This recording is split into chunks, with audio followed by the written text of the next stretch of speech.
एक जंगल में एक चुड़ैल आकर जोर-जोर से चिल्लाने लगती है।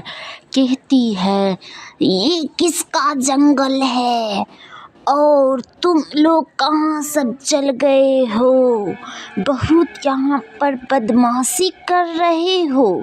ये तो जंगल पहले तो मेरी थी और अब तुम लोग बहुत होशियार बन रहे हो। अब तुम देखते जाओ कि मैं तुम लोगों के साथ में क्या क्या करती हूँ। खाली तुम लोग तो देखते जाओ। ये जंगल तो इतनी हरी भरी है, अगर आओगे तो मैं इसी तरह से मार कर गिरा दूंगी। अब तो मैं जा रही हूँ अपनी घर। ये तो मेरी अपनी घर है। मैं जैसे चाहूँगी वैसे सोऊंगी और जैसे चाहूँगी वैसे करूँगी। ये तो झील में ही तो मैं रोज़ रहती हूँ और ये घर से अगर कोई लोग भी निकलती है तो मैं यही झील में मार कर फेंक देती हूँ और सारी की सारी ताज़ी खून पी जाती हूँ। इसीलिए तो मैं यही जंगल में, यही समुद्र में राज करती हूँ। तुम लोग देखो मैं कैसे आराम से सो रही हूँ। मुझे कोई रोकने टोकने वाला नहीं है। अगर कोई मुझे रोकेगा टोकेगा तो मैं तो इसे मार डालूंगी। उसे तो मैं कच्चे ही चबा जाऊंगी। ये जंगल में तो सिर्फ मेरा ही राज है। उसी जंगल के पास में एक और बहुत बड़ा घना जंगल था। उस जंगल में एक बैलगाड़ी वाला अपने बैल को लेकर जा रहा होता है किसी काम से।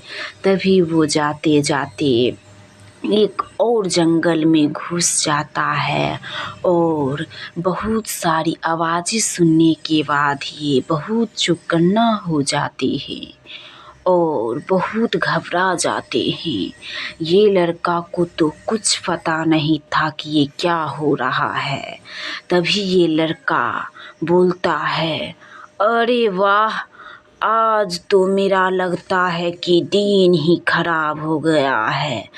अभी मैं कैसे जाऊंगा घर? तभी वो रात को नहीं आता है। तभी सारे गांव वाले एकत्र होकर आपस में बातचीत करने लगते हैं। अरे भाई, रामू तो कल से गांव में नहीं आया है।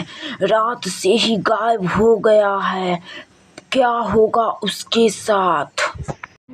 सो बात का पता नहीं चल रहा है। चलो चलो सारे गांव वाले मिलकर चलते हैं। तभी गांव के मुखिया और सारे गांव वाले एक एक हाथ में लालटेन लेकर वही रामू को ढूंढने के लिए जंगल की तरफ निकल पड़ता है। तभी वो जंगल की तरफ आता है तो बहुत सारी चिड़िया की आवाज़ सुनाई देता है। ये सब गांव वाला और मुखिया जल्दी जल्दी से जा रहा होता है बहुत घबराहट के साथ। ढूंढते ढूंढते ये सब लोगों को रात हो जाती है। ये सारे गांव वाले लोग और मुखिया बहुत घबरा जाते हैं। तो भी ये सब हिम्मत नहीं हारते हैं, क्योंकि ये रामू नाम का जो लड़का था वो बहुत सभी लोगों को मदद किया करता था। इसीलिए तो सभी लोग उसे ढूंढने के लिए इतना बेचैन हो रहा है। तभी वो ढूंढते ढूंढते एक जंगल में आ पहुंचता है और उस जंगल में एक छोटी सी कुटिया होती है। तभी वो चारों तरफ ये तीनों आदमी के एक बवंडर की तरह इधर उधर घेरने लगता है। तभी ये तीनों हिम्मत नहीं हारता है, तो भी ये चलते रहता है। फिर से ये चुड़ैल भूत प्रकट हो जाती है और ये चुड़ैल का बच्चा जो था भूत, ये तीनों को मार कर यही कब्र में गाड़ देता है और रामू भी यही कब्र में था। चारों के चारों एक साथ ही यही कब्र में ये चुड़ैल गाड़ देती है।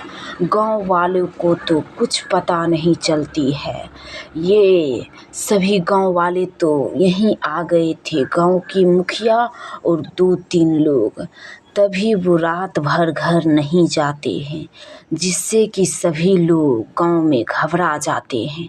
तभी ये चुड़ैल गांव में फिर से आ जाती है और बहुत ज़ोर ज़ोर से बोलने लगती है।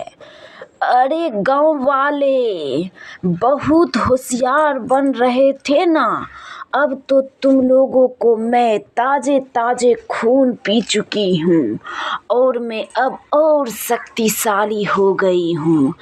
अब मैं जो चाहूँगी मैं वही करूँगी, क्योंकि हमें तो शक्ति अब 2 गुनी हो गई है, क्योंकि ताजे ताजे जो खून 3 लोगों को पी हूँ। अब तो 2-4 ही लोग बचे होंगे उस गांव में।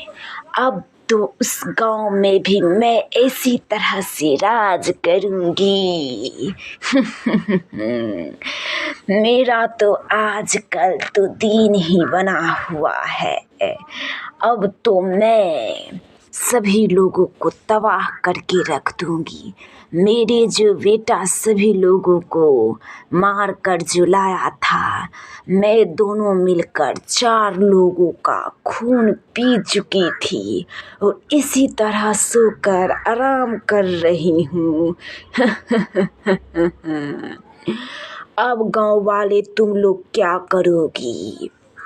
बहुत होशियार बनती थी ना।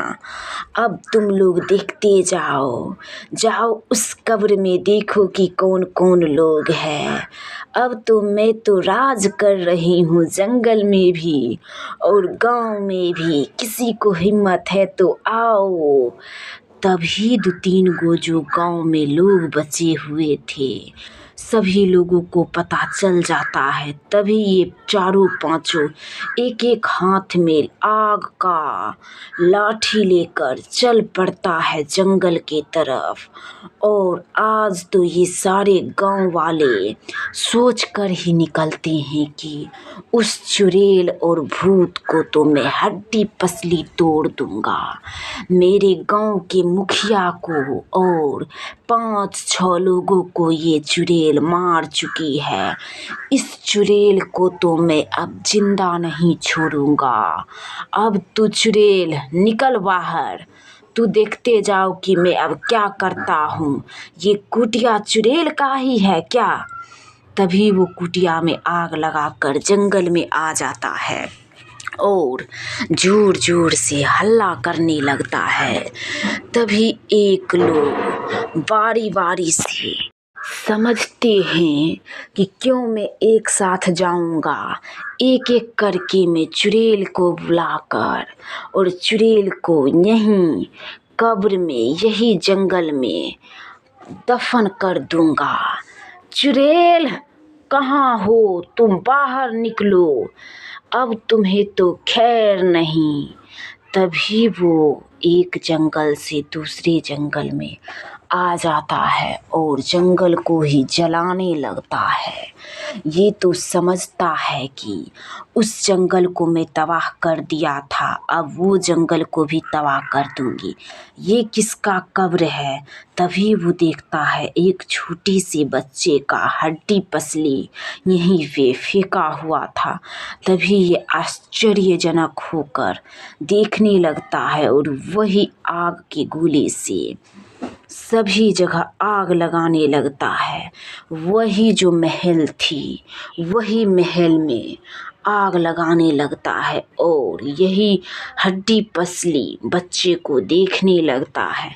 ये समझता है शायद यही गांव का किसी लोगों का बच्चा होगा जिससे कि ये चुड़ैल मार चुकी है। ये तो आश्चर्य होकर सभी लोगों को मन में डर भी था, लेकिन बेचारे लोग क्या ही करते। एक एक करके सभी लोग गांव से गायब हो रहे थे। ये समझता है कि अब गांव में एक भी लोग नहीं बचेगा। तभी तो ये हार कर ये कदम उठाने को तुल गया था। तभी वो सभी लोग विचार कर ये कदम उठाया था। तभी वो मारने के लिए ये कब्र तक आ गया था। तभी वो बोलता है, अब तो चुड़ैल कहाँ जाओगी तुम, अब तो तुम देखते जाओ, तुम्हारी तो खैर नहीं। 2 जंगल में जला चुकी हूँ, अब ये भूतिया महल भी जला रहा हूँ। ए कुणाल तू भी जला। तब से कुणाल भी आ पहुँचता है और कुणाल भी वो भूतिया महल को आग लगाने लगता है। ये समझता है कि मैं आग लगा दूंगा और सारे का चुड़ैल का काम तमाम कर दूंगा। अब से कोई चुड़ैल इधर गिधर भी नहीं आ पाएगी। तो दोस्तों, कैसी लगी ये भयानक चुड़ैल की कहानी? अगर आप लोगों को अच्छी लगी हो तो जल्दी से इस वीडियो को एक लाइक कीजिएगा और जल्दी से एक सब्सक्राइब कीजिएगा।